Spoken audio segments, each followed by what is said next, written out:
Humihiling ng hustisya ang pamilya ng babaeng pinagbabaril malapit sa isang daycare center sa Tondo sa Maynila nitong Martes. Apila ng asawa ng biktima, kung maaari ay maglaan ng pabuya ang mga otoridad para sa mabilis na ika-aresto ng suspect. Nakatutok si Dante Perelio.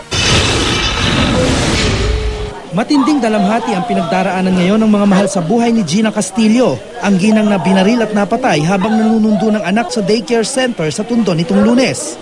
Kabilang sa naulila ni Castillo ang bunso na 5 buwang sanggol lamang.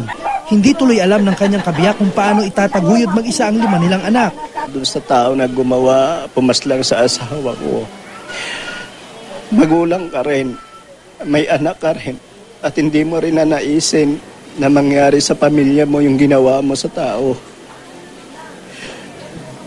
At sana wag may pagpalit yung kaluluwa mo dahil lang sa konting salapi na ibinahayad sa iyo.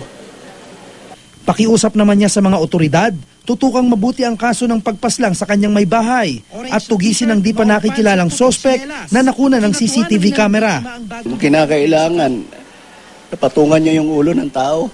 Pera para lang malutas yung kaso, gawin ninyo. Dahil tungkulin ninyo yan sa bayan. Lalong-lalo na sa mga kababaihan. Naniniwala siya na ang kanyang may bahay ang talagang target ng sospek at biktima ng mistaken identity ang unang babaeng napaslang. Bukod raw kasi sa malaki ang pagkakahawig nito sa kanyang may bahay, magkaklase rin daw ang anak nilang dalawa sa daycare. At ng araw na mapatay ito, nagkataong hindi pumasok ang kanyang anak kaya hindi ito sinundo ng kanyang may bahay. Halos 2 linggo lang din ang pagitan ng 2 kaso ng pamamaril.